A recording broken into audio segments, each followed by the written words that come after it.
আচ্ছা, তাহলে আজকে আমরা আগের দিনের কন্টিনিউ ক্লাসটা করছি।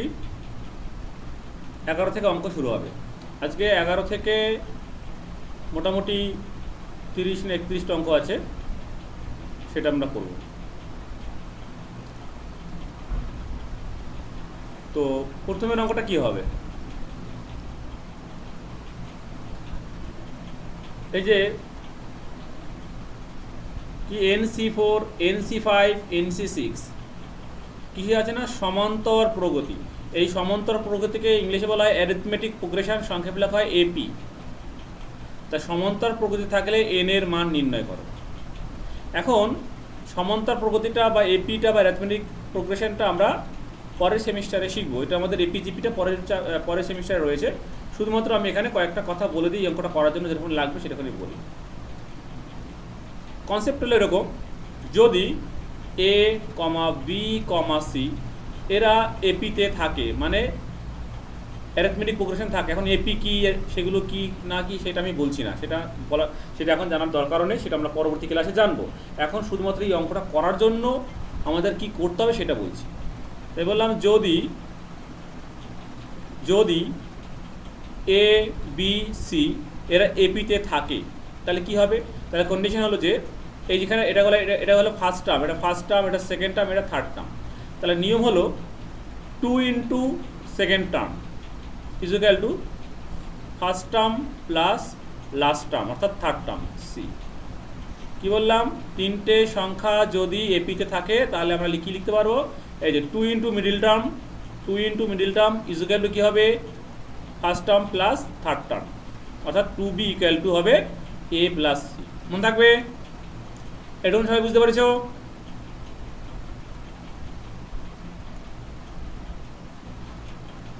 এটুকুনি সবাই বুঝতে পেরেছো? হ্যাঁ স্যার।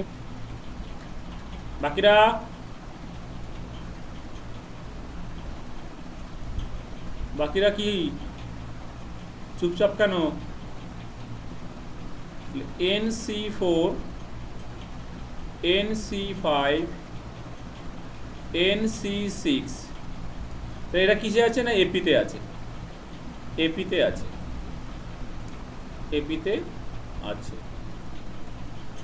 তাহলে আমরা কি লিখতে পারবো? এখানে মিডিল টার্ম কোনটা হবে?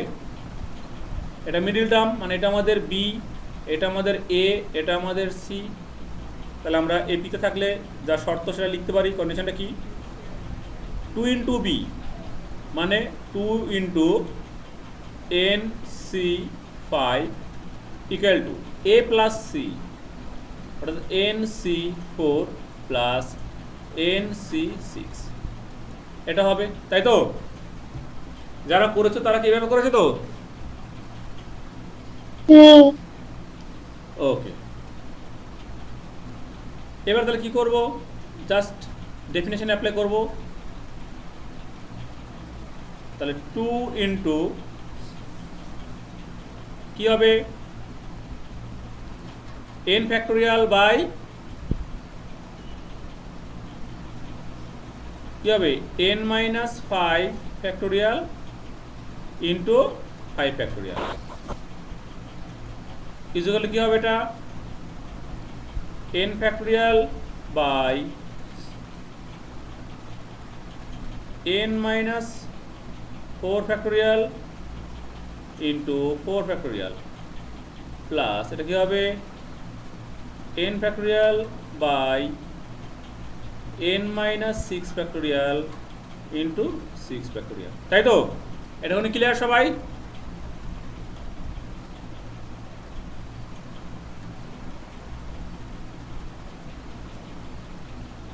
এবার কি করব? দেখো সবার মধ্যে কিন্তু n ফ্যাক্টোরিয়ালটা কমন আছে, এটা কেটে দাও। এটা কেটে দিচ্ছি, এখান থেকে কেটে দিচ্ছি, এটা কেটে দিচ্ছি, মানে সবাইকে ডিভাইড করে দিচ্ছি n ফ্যাক্টোরিয়াল দিয়ে। তাহলে কি থাকবে? কি জয়েন হলো এখন?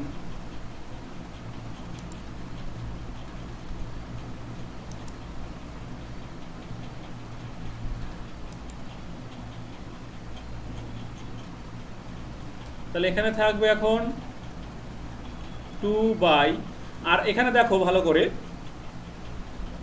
এখানে আচ্ছা লিখিনি, পড়লেন করছি। n minus 5 factorial into 5 factorial is equal to 1 by n minus 4 factorial into 4 factorial plus 1 by n minus 6 factorial into 6 factorial. ওকে, এখন কি করব, আমরা এবার নিচে কাটাকুটি করব। দেখো সব থেকে ছোট নাম্বার কি কি আছে, সব থেকে ছোট নাম্বার আছে ফ্যাক্টোরিয়ালের মধ্যে আছে এখানে n মাইনাস 4 ফ্যাক্টোরিয়াল আর 4 ফ্যাক্টোরিয়াল, তাই তো। এবার কি করব, এবার এই নাম্বারগুলোকে, এই যে নাম্বারগুলোকে আমরা কি করে তৈরি করবো, n মাইনাস 4 ফ্যাক্টোরিয়াল এবং 4 ফ্যাক্টোরিয়াল অবধি রাখবো। তাহলে কি পাবো, তাহলে আমরা যেটা পাবো সেটা হলো এরকম, উপরে থাকবে 2, নিচে হবে n মাইনাস 5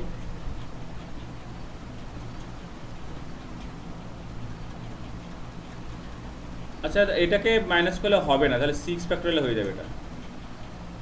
এটা করলে চলবে না, এটা করলে চলবে না, এটা করলে হবে না, যেহেতু আমাকে মাইনাস করতে হবে এক এক করে, সেই জন্য আমাকে সব থেকে ছোট নাম্বারটা দিয়ে শুরু করতে হবে, অর্থাৎ এটাকে ফিক্স রাখতে হবে।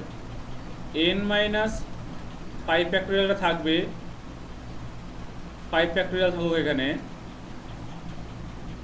বা 5 ফ্যাক্টোরিয়ালটাকে আমরা এইভাবে লিখতে পারি,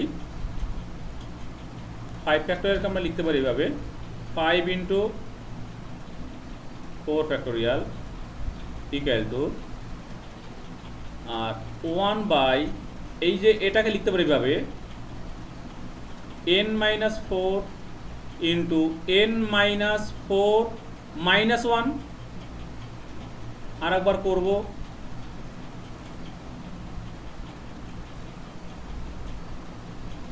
n মাইনাস 4 মাইনাস 2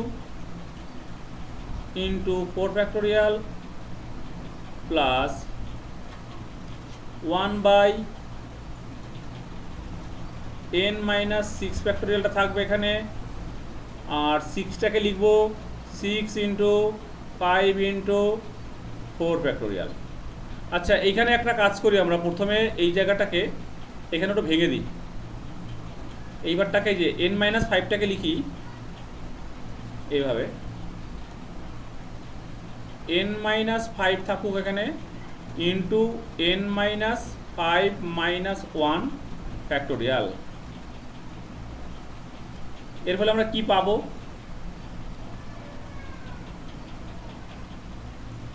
এর ফলে আমরা যেটা পাবো, এবার দেখো সবার মধ্যে একটু কাটাকাটি করার চেষ্টা করি, কি কি কমন আছে। 4 ফ্যাক্টোরিয়ালটা কমন আছে সবার মধ্যে, দিলাম কেটে। n মাইনাস 5, আচ্ছা এখানে লিখিনি তারপর করছি, 2 বাই n মাইনাস 5, আর এখানে আমরা কি পাবো, n মাইনাস 6 ফ্যাক্টোরিয়াল পাবো ইকুয়াল টু, এখানে আমরা কি পাবো 1 by n minus 4 n minus 5 n minus 6 factorial plus এখানে আমরা কি পাবো 1 by n minus 6 factorial into 6 into 5। এবার দেখো কি কাটাকাটি যাবে, সবার মধ্যে কমন কি আছে, সবার মধ্যে যেটা কমন আছে হলো n minus 6 factorial, n minus 6 factorial, n minus 6 ফ্যাক্টোরিয়ালটা কেটে দিলাম। তাহলে কি কি থাকবে এখানে, এখানে এখন যেটা পড়ে থাকবে সেটা হলো 2 by n minus 5 is equal to 1 by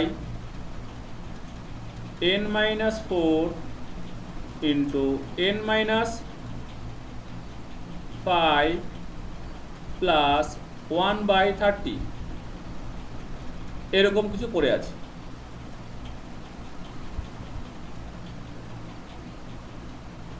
তো এখানে একটা 5 থাকবে, এখানে একটা 5 আছে, এখানে একটা 5 আছে, এই যে 5টা কিন্তু লেখা হয়নি এখানে, তাহলে আমি একটা কাজ করি, এখানে 5টা এখানে লিখে দিই, এখানে লিখে দিচ্ছি 5টা, ঠিক আছে? তাহলে এখানে একটা 5 লিখতে হবে, এখানে একটা 5 লিখতে হবে, 5টাকে আমি এখানেই লিখেছি, এটা গুড করে, ঠিক আছে?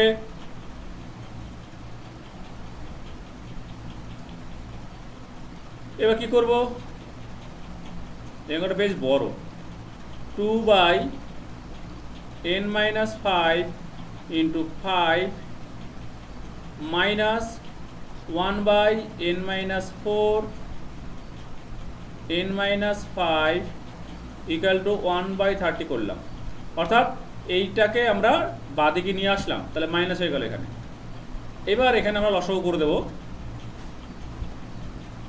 লসাগু কি হবে, n-5 n-4 আর এখানে একটা 5 আছে 5, তাহলে এটা দিয়ে ডিভাইড করলে কি পাবো, এখানে পাবো আমরা 2 ইন্টু n-4 মাইনাস এটা দিয়ে ডিভাইড করলে পাবো 5 ইজ ইকুয়াল টু 1/30। এবার দেখো আমরা আবার কাটাকাটি করতে পারবো, 5 দিয়ে কেটে দিই, 5 5 দিয়ে এটাই কাটলাম এটাই কাটলাম, তাহলে 6 হবে এখানে। এবার গুণ করে দাও, উপরে কি হবে, 2n-8 মাইনাস 5 আর এখানে গুণ করলে কি পাবো, n² minus 9n plus 20 equal to 1/6। সবাই টুকছো তো অঙ্কটা? এবারে পরে কথা হচ্ছে 2n-13 by n² minus 9n plus 20 equal to 1/6। Cross multiply করে দাও, n² minus 9n plus 20 equal to, এটা ক্রস মাল্টিপ্লাই করলে কত হবে, 6 দিয়ে মাল্টিপ্লাই করছি, 6 ইন্টু 2n মানে 12n মাইনাস 6 13 78 78, সব আবার এপাশে নিয়ে আসো, n² মাইনাস 9 আর এই যে এটা করলে মাইনাস হয়ে যাবে, তাহলে কত হবে, এটা মাইনাস 21n, এটা প্লাস এই যে 78 এটা আসলে প্লাস হয়ে যাবে, তাহলে হবে প্লাস 98। এবার এটাকে মিডল টার্ম করতে হবে, এটাকে মিডল টার্ম করলে কত হচ্ছে, 7 আর 14 নাকি, এটা 7 আর 14 তো ভাঙছে তাই না? হ্যাঁ স্যার ওটাই হবে। তাহলে আমরা এটাকে আমরা করে দিতে পারি, একবার লিখবো আমি এখানে মিডল টার্মটা আমি আর দেখাচ্ছি না, তোমরা একটু করে নেবে, n-7 n-14 ইকুয়াল টু 0। তাহলে n এর মান আমরা কত পেলাম, n ইকুয়াল টু 7 পাবো একটা, আর n ইকুয়াল টু 14 পাবো একটা। তাহলে অ্যান্সার কি হবে, অ্যান্সার কোনটা আছে, 7 7 হবে 14টা অ্যান্সার নেই, তাহলে এটা হবে না। না, বেশ বড় অঙ্ক এটা, এই অঙ্ক এমসিকিউ দিয়েছে, মানে কি বলবো, কিচ্ছু বলার নেই। সবার টোকা হয়ে গেছে কি? হ্যাঁ তাহলে আমি মুছতে থাকি।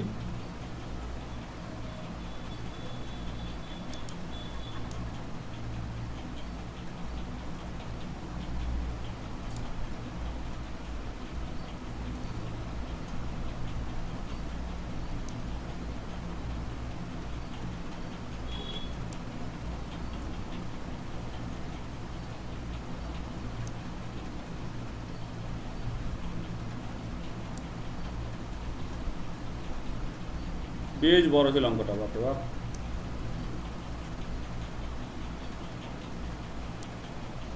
যারা বুঝতে পারছো না ভিডিওটা আর একবার দেখে নেবে চালিয়ে,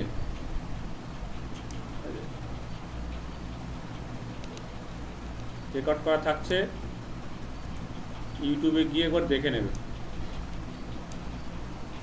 যদি কারো কোনো বুঝতে অসুবিধা কোনো জায়গায়।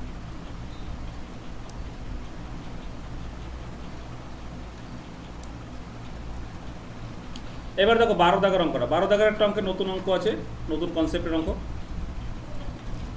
কি বলছে? স্যার হুম। আমি আপনার স্ক্রিন দেখতে পাচ্ছি না। তোমার নেটওয়ার্ক মনে হয় স্লো আছে। সবাই দেখতে পাচ্ছে তো? বাকিরা দেখতে পাচ্ছে কি? হ্যাঁ। হ্যাঁ তাহলে তুমি একবার রিজয়েন হও দরকার হলে। একবার দেখো 12। আমি তাহলে কল থেকে বেরিয়ে আবার জয়েন হচ্ছি। হ্যাঁ, আরেকবার জয়েন হও। 12 অঙ্কটা দেখো এবার। কি বলছে? একটি বৃত্তের উপর 7টি বিন্দু যোগ করলে উৎপন্ন ত্রিভুজের সংখ্যা কত হবে? অর্থাৎ এটা একটা সার্কেল, এর উপর 7টা বিন্দু আছে, 1 2 3 4 5 6, এরকম 7টা বিন্দু আছে। তাহলে একে এখন দেখো, ভালো করে দেখো, এই বিন্দুগুলোকে যোগ করে কি তৈরি করতে হবে? ত্রিভুজ তৈরি করতে হবে। কি তৈরি করতে হবে? ত্রিভুজ তৈরি করতে হবে। এখন ত্রিভুজ তৈরি করতে গেলে কটা বিন্দু লাগে? 3টে। 3টে বিন্দু লাগবে, তাই তো? মানে এরকমভাবে ত্রিভুজ তৈরি করা যেতে পারে। আমি এইভাবে একটা ত্রিভুজ তৈরি করে দেখাচ্ছি। এর সাথে একটা জয়েন করলাম, এর সাথে একটা জয়েন করলাম, এর সাথে একটা জয়েন করলাম। আবার এরকম হতে পারে, এরকম একটা হতে পারে, এরকম একটা হতে পারে, আবার এরকম একটা হতে পারে, তাই না? তো এরকমভাবে আমরা অসংখ্য ত্রিভুজ এখানে, সরি এটা এটা এরকমভাবে, আবার এরকমভাবে হতে পারে। তো এরকম যতগুলো ত্রিভুজ হতে পারে তার সংখ্যা আমাদের বার করতে হবে। এখানে বিন্দু 7টা বলেছে, 7টার জায়গায় যদি 500টাও বলতো তাহলে কি হতো? তখন তার এভাবে রাখতে পারতাম না আমরা। তার মানে আমাদের কাছে টোটাল নাম্বার অফ এলিমেন্ট কটা হবে? 7। 7। অর্থাৎ আমার কাছে যদি n সংখ্যক বিন্দু থাকে আর ত্রিভুজ তৈরি করতে আমার বিন্দু লাগে 3টে, আমার কাছে n সংখ্যক পয়েন্ট রয়েছে, আর ত্রিভুজ তৈরি করতে আমার পয়েন্ট লাগবে কটা? 3টে। তার মানে আমাদের টোটাল নাম্বার অফ ত্রিভুজ বা টোটাল নাম্বার অফ যে ট্রায়াঙ্গেল সেটা হবে NC3। ঠিক আছে? এটা হলো ফর্মুলা, এটা হলো একটা ফর্মুলা। মনে থাকবে, একটা সার্কেলের উপর যদি আমাদের n নাম্বার অফ পয়েন্ট থাকে, তাদেরকে যোগ করে যদি আমাদের ট্রায়াঙ্গেল তৈরি করতে হয়, তার টোটাল নাম্বার অফ ট্রায়াঙ্গেলের সংখ্যা হবে NC3। তাহলে এখানে আমাদের পয়েন্ট কি বলছে? কতগুলো পয়েন্ট বলেছে? 7টা। তাহলে কি লিখবো আমরা? আমাদের অ্যান্সার কি হবে? টোটাল নাম্বার অফ ট্রায়াঙ্গেল কত হবে? 7C3। রাইট। কি হবে? 7C3। এইটা আমাদের অ্যান্সার হবে। এই সরি, এখানে ভুল লিখেছি।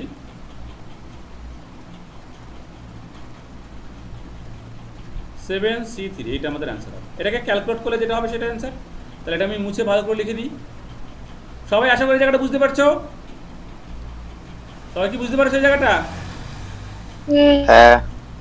ওকে।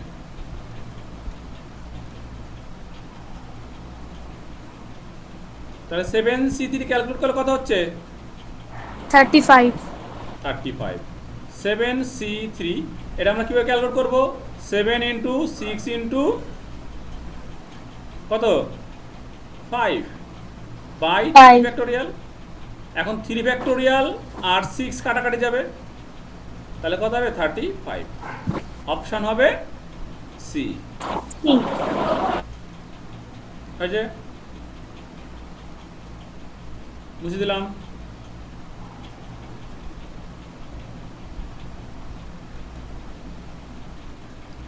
এবারে 13 দাগের অঙ্কটা। 13 দাগের একটা কনসেপ্ট দেখো।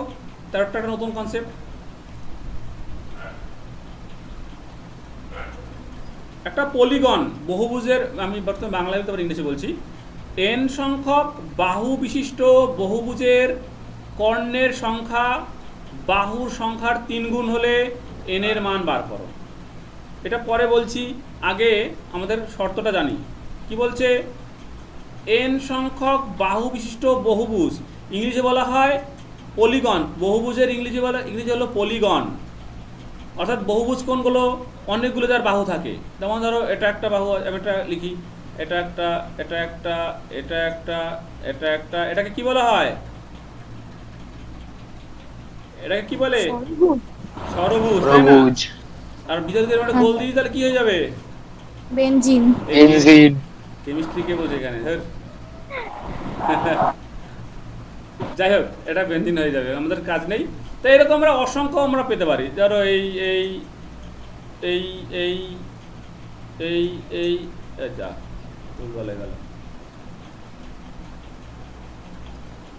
এরকম আমরা পেতে পারি অনেক বাহু, মানে এগুলো এটা একটা পলিগন, এটা একটা পলিগন। আমি 6টা দিয়েই বলি। এবার কি বলেছে যে এই এন সংখ্যক বাহু বিশিষ্ট বহুভুজের কর্ণের সংখ্যা। তাহলে একটা এন সংখ্যক বাহু বিশিষ্ট বহুভুজ, তার কর্ণ সংখ্যা কতগুলো, কি মানে কর্ণের সংখ্যা কী করে বার করে? কর্ণ মানে কি বলে ইংলিশে? ডায়াগোনাল। অর্থাৎ আমি যদি নাম দিই এটাকে, এটার নাম দিলাম A B C D E F. তাহলে এর ডায়াগোনাল কোনগুলো হবে? এর ডায়াগোনাল আমি লাল কালি দেখাচ্ছি। বি এফ একটা হবে,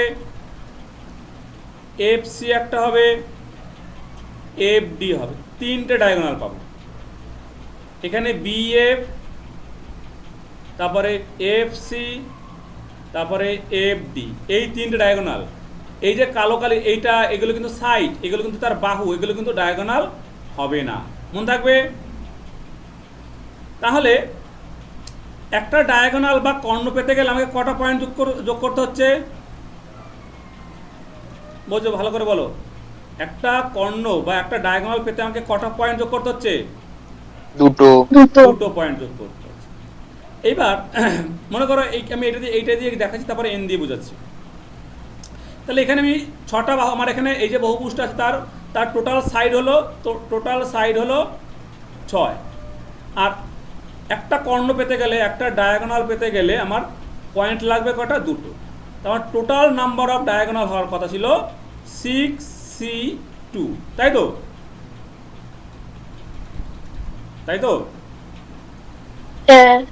এটা কিন্তু টোটাল ডায়াগোনাল হবে না, কেন বলো তো? আমি যখন দুটো পয়েন্ট যোগ করেছি, আমি যখন এখানে দেখলাম টোটাল পয়েন্ট, টোটাল সাইড বা দেখো 6টা বিন্দু পাবো আমরা এখানে, বিন্দু 6টা পাবো, 1 2 3 4 5 6, তাই না? টোটাল সাইড 6টা হলে বিন্দু কটা পাচ্ছি আমরা? 6টাই পাচ্ছি। তাহলে দেখো 6টা বিন্দুর মধ্যে আমি যোগ করছি কটা বিন্দু? দুটো, তাই তো? 6টা বিন্দু থেকে আমি যোগ করছি কটা বিন্দু? দুটো বিন্দু যোগ করছি। এখন সেই দুটো বিন্দু কি হতে পারে? দেখো সেই দুটো বিন্দুতে বি আর এফ আর বি হবে এমন কোনো কথা নেই, এফ আর এও হতে পারে, কিন্তু এটাও কিন্তু হতে পারে, তাই না? এটা তো সাইড, এটা তো আর কর্ণ হলো না, এটা তো সাইড হয়ে গেল। এ বি এটাও হতে পারে, এগুলো তো আমাদের সাইড, বাহু, এগুলো তো আমাদের বাহু। তার মানে এই যে নাম্বারটা পেলাম 6C2, এর মধ্যে কিন্তু সবগুলো ঢুকে বসে আছে। অর্থাৎ এই যে চারপাশে যে 6টা সাইড আছে, এরাও ঢুকে বসে আছে এবং কর্ণগুলো ঢুকে বসে আছে।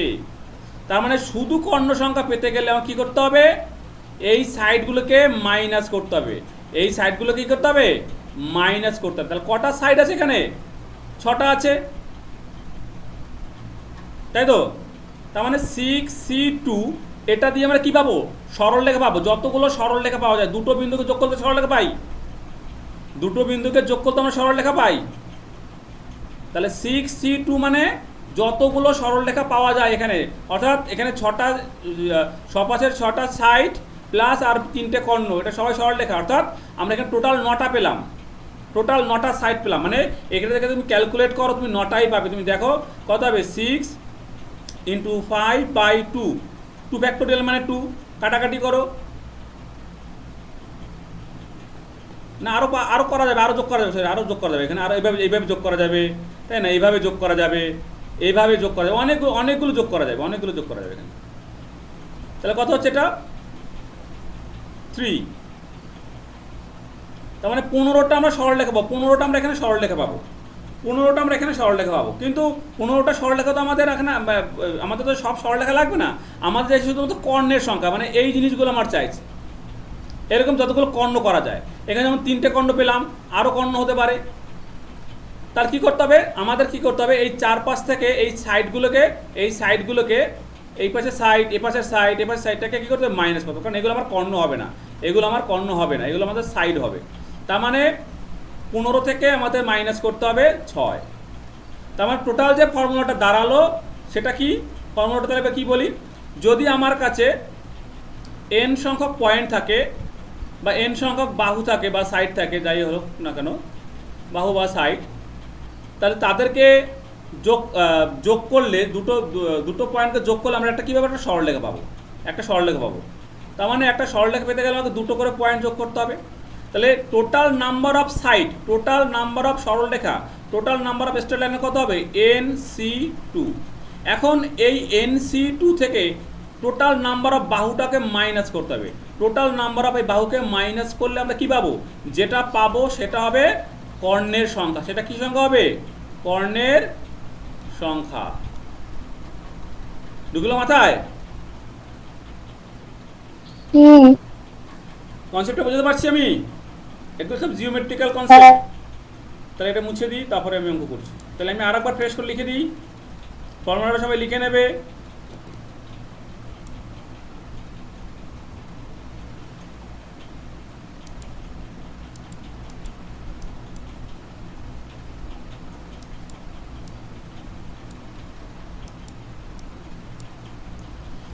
তাহলে যেটা হবে, তাহলে আমাদের কোশ্চেনে কি বলেছে, n সংখ্যক বাহু বিশিষ্ট বহুভুজের কর্ণের সংখ্যা। তাহলে কি হবে সেটা, যদি বহুভুজের বাহুর সংখ্যা যদি n বলেছে, তাহলে কর্ণের সংখ্যার ফর্মুলা হলো NC2 - n। ঠিক আছে, n সংখ্যক বাহু বিশিষ্ট বহুভুজের কর্ণের সংখ্যার ফর্মুলা কি, NC2 - n। এখন এই সংখ্যাটা কি হবে, এই সংখ্যাটা বলছে বাহু বিশিষ্ট কর্ণের সংখ্যা তার বাহুর সংখ্যার 3 গুণ। তাহলে এটা কার সাথে সমান হবে, বাহুর সংখ্যার 3 গুণ, মানে 3 × n এর সাথে সমান হবে। বুঝতে পারলে অঙ্কের কন্ডিশনটা, বুঝতে পারছে সবাই? ব্যাস, এখান থেকে সলভ করে n এর মানটা বার করে ফেলো। কি করব, NC2 = এই nটাকে পাশে নিয়ে নেবো, তাহলে কত হবে, 4n। তাহলে এটা হবে মানে কত, n × n - 1/2 ফ্যাক্টোরিয়াল। কারণ কি, কারণ নিচে কি আছে, 2 আছে, তাহলে উপরে দুটো মাত্র ফ্যাক্টর আসবে। তাহলে কি দাঁড়ালো ব্যাপারটা, 4n। এইখানকার n কেটে দাও, 2 ফ্যাক্টোরিয়াল মানে কত, 2, উপর থাকলো n - 1/2 = 4। তার মানে এর ব্যাপারটা হলো n - 1 = 8, তার মানে n = হবে 9। n এর মান 9, এটা আছে অপশানে আছে, অপশান ডি হবে। ওকে, মুসলাম। হ্যাঁ,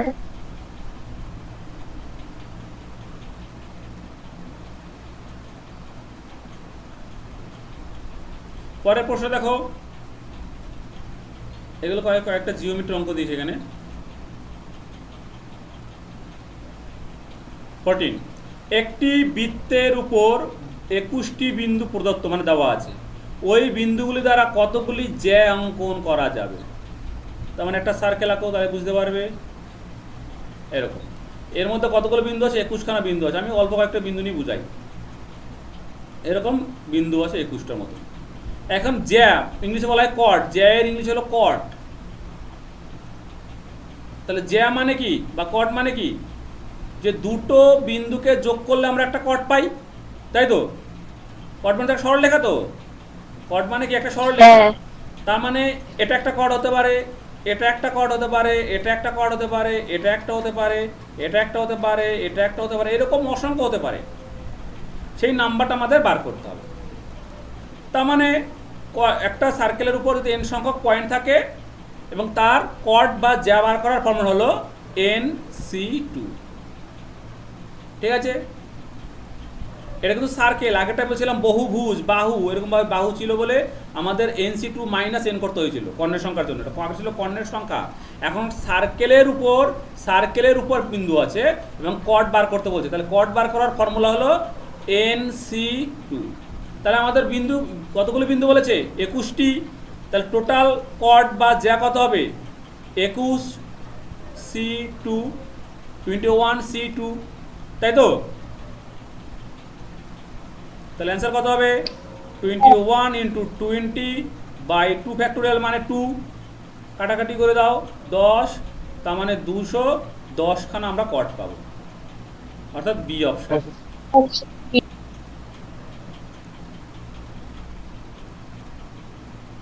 পরের অঙ্কটা দেখো।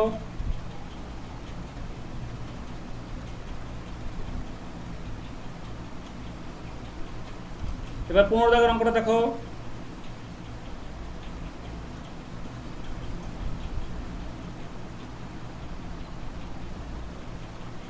একটি বহুভুজের বাহু সংখ্যা 100, বহুভুজ বলছে কিন্তু বহুভুজ, বহুভুজটির কর্ণের সংখ্যা তাহলে কত হবে? তাহলে কি শিখেছিলাম formula? N c two minus n. তাহলে এখানে এন মানে কত? 100, সি টু মাইনাস 100, তাই তো? ফর্মুলা কি শিখেছিলাম? N c two minus n. N মানে কি ছিল? বাহু সংখ্যা। ঢুকলো মাথায়? এবার এটাকে সলভ করে দাও। এটা কত হবে? 100 ইন্টু 99/2 মানে 2 মাইনাস 100, কাটাকাটি করো, এটা কত হবে? 50। তার মানে 50 গুণ 99 মাইনাস 100 করো, তাহলে কত হচ্ছে? এটা 0 বসিয়ে দাও। 5 9 45-এর 5, হাতে আমার 4, হাতে আমার 4, 5 9 45 আর 4-এ 49 মাইনাস 100, তাহলে এটা কত হচ্ছে বিয়োগ করলে? 4850 আছে অপশানে, 4850 এই অপশান।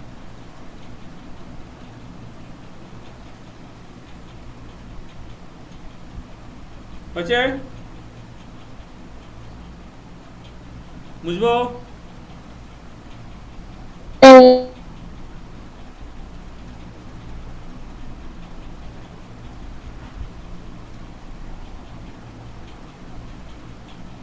স্যার হুম, বলছি এই বহুভুজের এই অঙ্কগুলো এই ফর্মুলা দিয়ে না করে বহুভুজের কর্ণের ফর্মুলা দিয়ে করলেও হবে তো?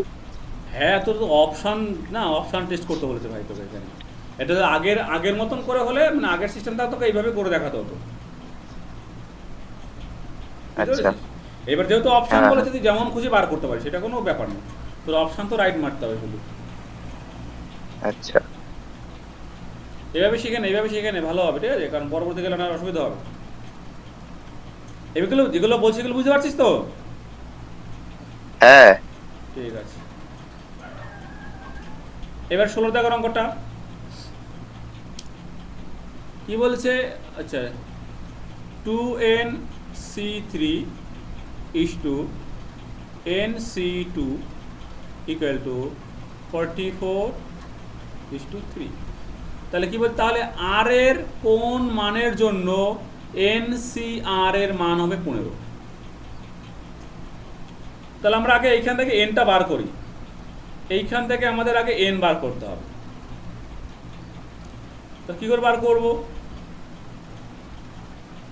2nc3 divided by nc2 equal to আমরা লিখতে পারি 44/3। 44/3।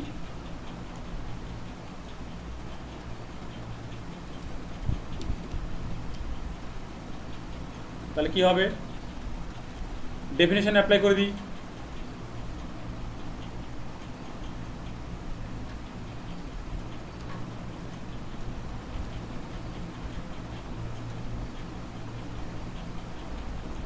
উপরে কি হবে? 2 factorial 2n factorial by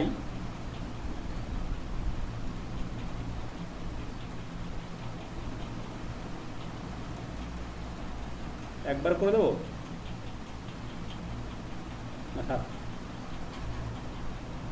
2n minus 3 factorial into 3 factorial, আর নিচে হবে n factorial by n minus 2 factorial into 2 factorial equal to কত হবে? তাহলে 44/3, তাই তো?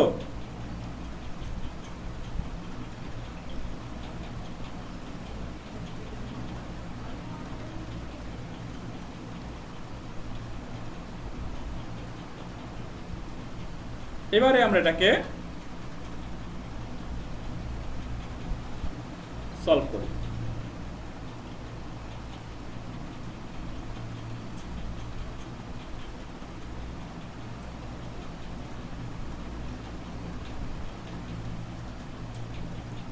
টু এন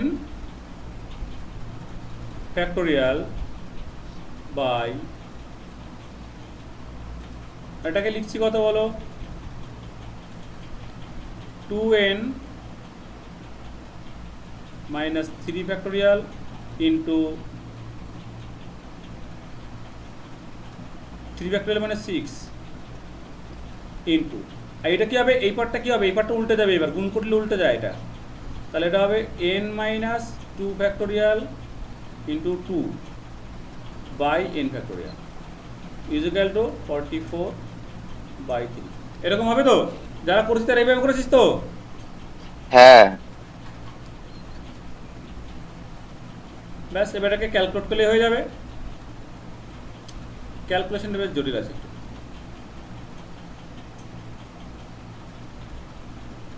তা কি করব, এইটাকে লিখছি এভাবে, প্রথমে আসবে 2n, তারপরে 2n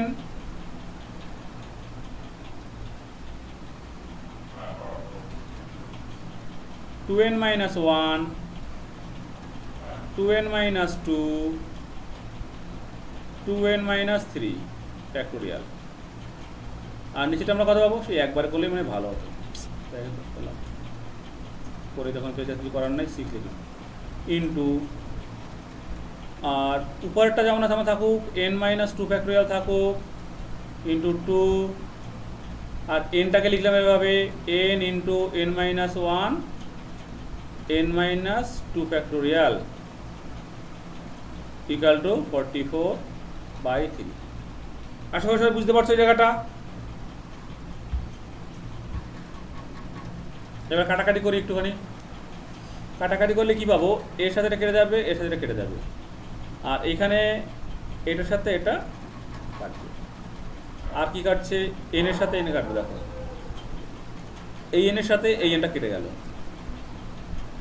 তাহলে কি থাকছে, উপরে থাক, আচ্ছা 2 এর সাথে এটা কাটবে, 3 পাবো, তাহলে অ্যাকচুয়ালি নিচে পেলাম 3, উপরে পেলাম 2n minus 1, এইখান থেকে কমন যাবে 2, তা 2 কমন নিয়ে নাও, তাহলে n minus 1 ইন্টু, এখানে কি আছে, এখানে আছে উপরে আছে 2, নিচে কি আছে n minus 1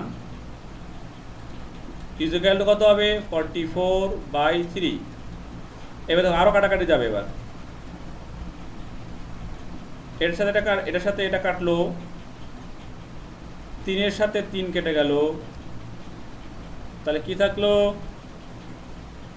এখানে কি আছে, এখানে একটা 2 আছে, এখানে একটা 2 আছে, 4, তাহলে 4 into 2n minus 1 equal to, এখানে কি থাকলো শুধুমাত্র 44, আবার কাটো 44কে 4 দিকে দাও, 4 অক্ষে 4, এটা হবে 11, তাহলে কি দাঁড়ালো actually 2n minus 1 equal to 11, তার মানে 2n ইকুয়াল টু কত দাঁড়ালো 12, তার মানে n ইকুয়াল টু কত দাঁড়ালো 6, n ইকুয়াল টু 6। এটা কিন্তু আমাদের অ্যান্সার না,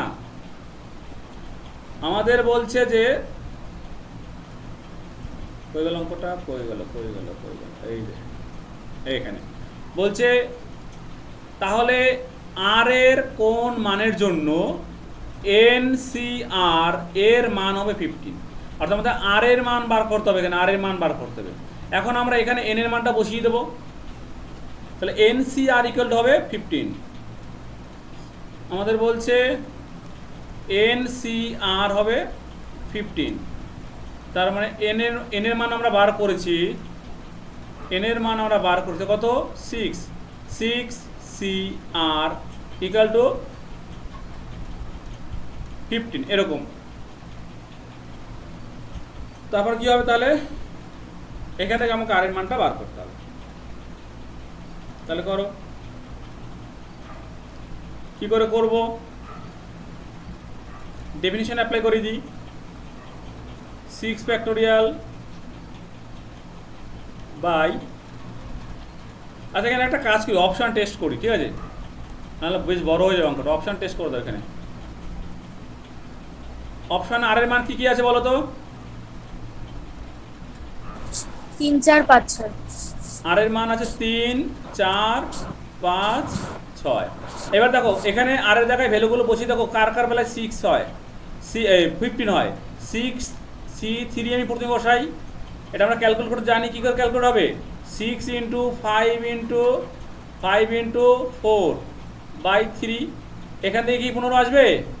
3 দুগুণ 6 আসবে না এটা, তাহলে প্রথম অপশানটা ক্যান্সেল। পরেরটা দেখো 6C4 করে দেখো, 6C4 মানে কত হবে? 6C2, তাই তো? 6C4 মানে কত হবে? 6C2 হবে তো? এই জায়গাটা বুঝতে পারছো সবাই? আগের দিন ফর্মুলা শিখেছিলাম। তাহলে কি হবে? নিচে 2 ফ্যাক্টোরিয়াল মানে 2, উপরে হবে 6 ইন্টু 5, তাহলে কত হচ্ছে? এই দেখো এটা মিলে যাচ্ছে, 3 3 5 15। তার মানে আর এর ভ্যালু কত হবে? 4 বুঝছে? তারপর আর ইকুয়াল কত হবে? 4। অপশান টেস্ট করে এই অঙ্কটা করে দিলাম, কারণ আমার নর্মালভাবে করতে গেলে বেশ ক্যালকুলেশনে বড় হয়ে যেত। বুঝলে প্রসেসটা? বুঝলে?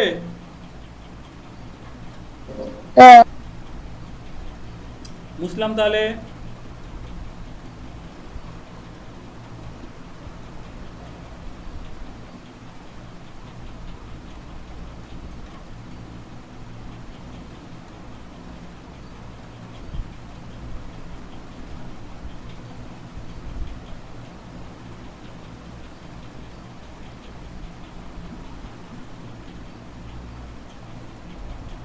আজকের অঙ্কগুলো বেশ বড় বড়, কালকের অঙ্কগুলো বেশ ছোটো ছোটো ছিল, ফটাফট হয়ে যাচ্ছে। কিছু কিছু অঙ্ক আজকে খুবই বড় দিয়েছে।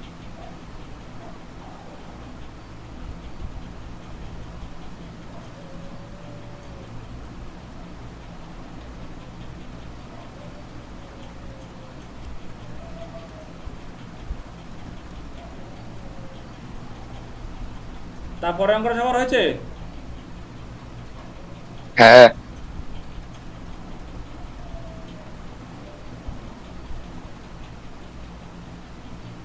ওকে,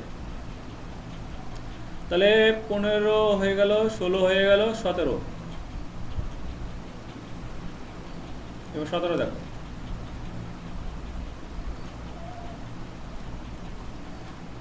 কি বলছে?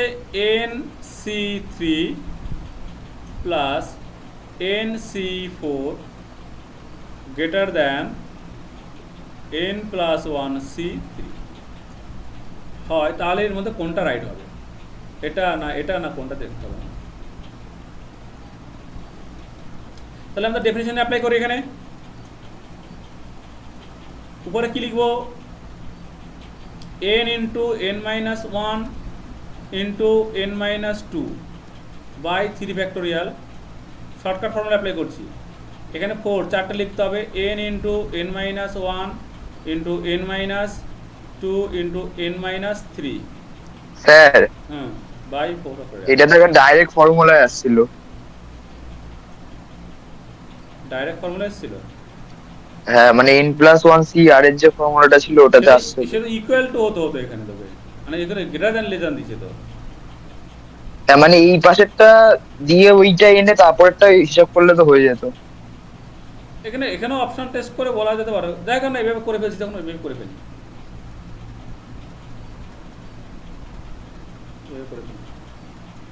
এখানে তাহলে কি হবে? তিনটে ফ্যাক্টর লিখতে হবে। এখানে লিখছি, নিচে লিখছি আমি n+1 n-1 বাই 3 ফ্যাক্টোরিয়াল। ওকে, এখন বোথ সাইডে কমন কি কি আছে সেটা কাটি আগে। n+1, আচ্ছা n আছে সবার মধ্যে একটা করে n আছে, আর n-1 কমন আছে, তাই না? n আছে, n-1 কমন আছে, এটা কাটবে, এটা কাটবে, এখানে এটা কাটবে, এটা কাটবে। তাহলে কি পাবো অ্যাকচুয়ালি? এখানে n-2 নিচে 3 ফ্যাক্টোরিয়াল থাকুক, প্লাস এখানে থাকবে আমার উপরে n-2 n-3 বাই 4 ফ্যাক্টোরিয়ালকে লিখলাম 4 ইন্টু 3 ফ্যাক্টোরিয়াল গ্রেটার দেন, এখানে কি থাকছে, এখানে যেটা থাকছে n প্লাস 1 বাই 3 ফ্যাক্টোরিয়াল। এইবার দেখো আবার সবাইকে 3 ফ্যাক্টোরিয়াল দিয়ে ভাগ করে দিই, 3 ফ্যাক্টোরিয়াল দিয়ে কাটাকাটি করে দাও, এটা কাটবে, এটা কাটবে, এটা কাটবে, তাহলে এখানে 1 থাকবে। তাহলে এখানে অ্যাকচুয়ালি কী থাকে, n minus 2 plus n minus 2 into n minus 3 by 4 greater than n plus 1 এরকম আছে।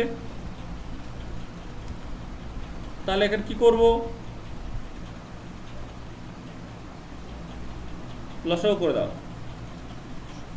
4 হবে লসাগু, এটা কত হচ্ছে 4 ইন্টু n মাইনাস 2 প্লাস এখানে থাকবে n minus 2 by n minus 3 greater than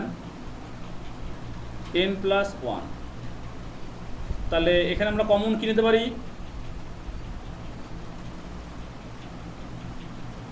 common নিয়ে লাভ নাই, তারপর নিচ্ছি, যাই হোক 4, এখানে n মাইনাস 2টা আমরা কমন নিই, তাহলে এখানে কী 4 থাকবে, এখানে থাকবে 4 plus n minus 3 equal to greater than n plus 1। তাহলে কি দাঁড়ালো, অ্যাকচুয়ালি কোনাকুনি গুণ করো 4 দিয়ে, তাহলে হবে n মাইনাস 2 আর এখানে হবে n plus 1 greater than n plus 1। আমরা n প্লাস 1 দিয়ে আবার কাটাকাটি করে দিই, এখানটা 4 হবে, 4 হবে এখানে একটা, এটা কাটো, এর সাথে এটা কাটবে, তাহলে কি দাঁড়ালো actually n minus 2 greater than 4, তার মানে n গ্রেটার দ্যান 6। এটা আছে অপশানে। হ্যাঁ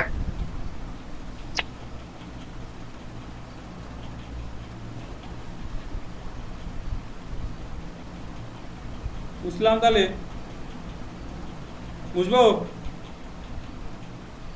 হ্যাঁ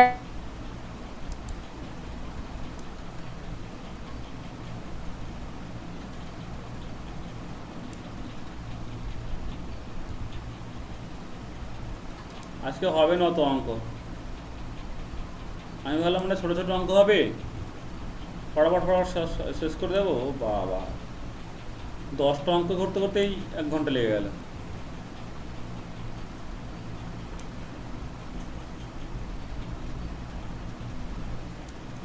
আসলে 1 ঘন্টায় 10টা বেশি অঙ্ক করা মুশকিলই থাকে, নতুন নতুন জিনিস না সব।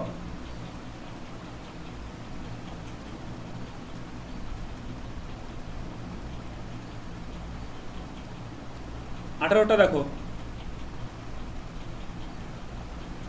NP4 কি হচ্ছে 30 ইন্টু NC5, তাহলে কি হবে, ডেফিনেশন অ্যাপ্লাই করে দাও, সিম্পল।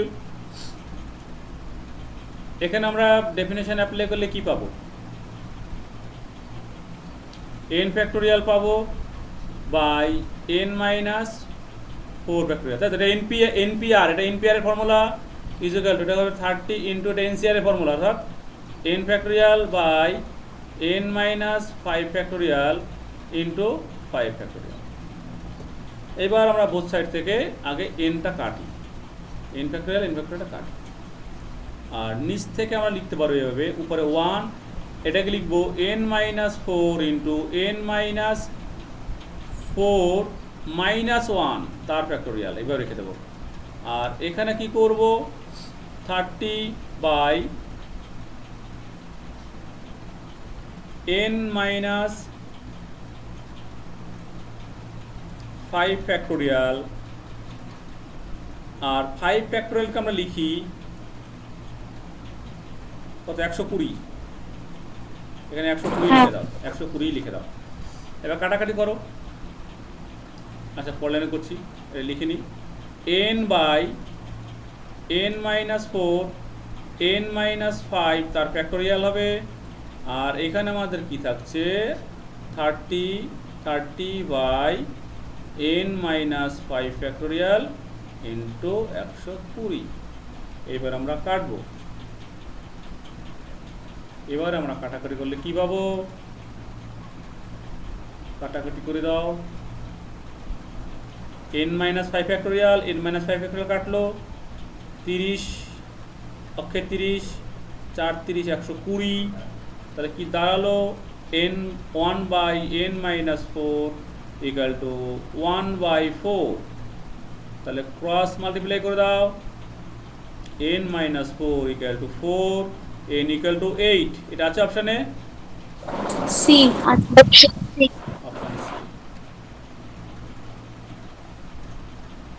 হয়েছে? 19 জায়গার অঙ্কটা এখন করাচ্ছি না, বেশ বড় অঙ্ক হয়ে যাবে, ঠিক আছে? আমি আর একটা অঙ্ক করাই, 20 জায়গার অঙ্কটা, ব্যাস তাহলেই হয়ে যাবে। তারপর বাকি অঙ্কগুলো আমরা পরের দিন আবার করব। বুঝবে এটা? হ্যাঁ সবাই কি ক্লাসটা বুঝতে পারছো আজকে? হ্যাঁ বাকিটা কেউ বুঝতে পারছো না? সব চুপচাপ দেখছো? অঙ্কিতা বুঝতে পারছো? অঙ্কিতা মানে জয়েন হয়নি। তোমার কি বুঝতে পারছিস? হ্যাঁ স্যার। অনুষ্কা? হ্যাঁ স্যার। আর কে জয়েন হয়েছে? বৈশাখী, বৈশাখী বুঝতে পারছো? বৈশাখী হ্যাঁ স্যার। জয়েন হয়েছে। শান্তনু? স্যার। আচ্ছা। অর্পণ, অর্পণ? হ্যাঁ স্যার বুঝতে পারছি। ওকে। এবার দেখো 20 জায়গার অঙ্কটা দেখাচ্ছে। কি বলছে? একটি ফুটবল প্রতিযোগিতায় মোট 153টি ম্যাচ আয়োজন করা হয়, 153। যদি প্রতিটি দল অন্য দলগুলির সাথে মাত্র একটি করে ম্যাচ খেলে, তাহলে প্রতিযোগিতায় অংশকারী দলের সংখ্যা কত? দেখো, ম্যাচ তো খেলতে গেলে দুটো দল লাগবেই আমার, তাই না?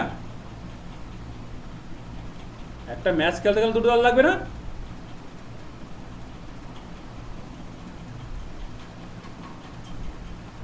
হ্যাঁ স্যার। তাহলে টোটাল ম্যাচ কটা হয়েছে? টোটাল ম্যাচ হয়েছে 153টি। তাহলে টোটাল ম্যাচ হলো 153, আর প্রত্যেকটা ম্যাচ দুটো দলের মধ্যেই তো খেলা হয়। তাহলে দলের সংখ্যা বার করার সংখ্যা হলো, মানে টোটাল নাম্বার অফ যে দল, অংশগ্রহণকারী দল, মানে কতগুলো দল খেলায় অংশগ্রহণ করেছিল সেটা বার করার নিয়ম হলো 153C2।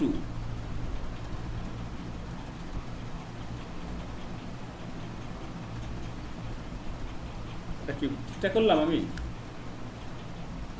153C2।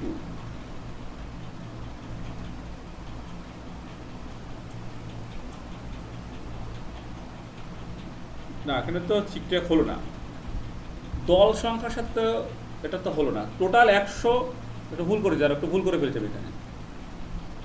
এটা মুছে দিলাম, মুছে দিলাম, মুছে দিলাম, এটা মুছে দিলাম। ভুল বলেছি। টোটাল ম্যাচ আমাদের, টোটাল ম্যাচ খেলা হয়েছে কত? 153টি, মানে 153টি আমাদের ম্যাচ খেলা হয়েছে। এবার অংশগ্রহণকারী দলের সংখ্যা কত? আমরা জানি না অংশগ্রহণকারী দল কত, আমরা জানি না। আমরা মনে করব যে এনটি দল অংশগ্রহণ করেছিল, এনটি দল অংশগ্রহণ করেছিল, ঠিক আছে? এখন যেটা বলছিলাম যে একটা ম্যাচ খেলতে গেলে দুটো দল লাগবে, তাই তো? একটু কথাটা ভুল বলে ফেলেছিলাম আমি তখন, ওই জন্য যাই। এটা তো আমি খেয়াল করিনি। এটা আমাদের ম্যাচের সংখ্যা, 153টি ম্যাচ খেলেছে, এটা দল, এটা এতগুলো মানে ইয়ে না, দল না। তার মানে এনটি আমি মনে করলাম এনখানা দল অংশগ্রহণ করেছিল, এবং একটা ম্যাচ হতে গেলে দুটো দল লাগবে। তার মানে NC2 এতগুলো ম্যাচ খেলা হয়েছিল, যদি আমার এনখানা দল থাকে আর একটা ম্যাচ খেলতে যদি আমাদের দুটো দল লাগে তাহলে টোটাল ম্যাচ কত হবে সেটার যে বার করার ফর্মুলা সেটা হলো NC2। আর আবার আমাদের বলেই দিয়েছে যে কতগুলো ম্যাচ হয়েছিল, 153টি ম্যাচ হয়েছিল, তার মানে অবশ্যই NC2 ইকুয়াল টু হবে 153। এবার বুঝতে পারলে?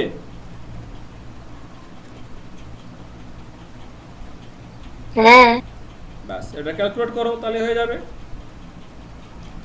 তাহলে হবে n into n minus 1/2 factorial মানে 2 ইকুয়াল টু 153।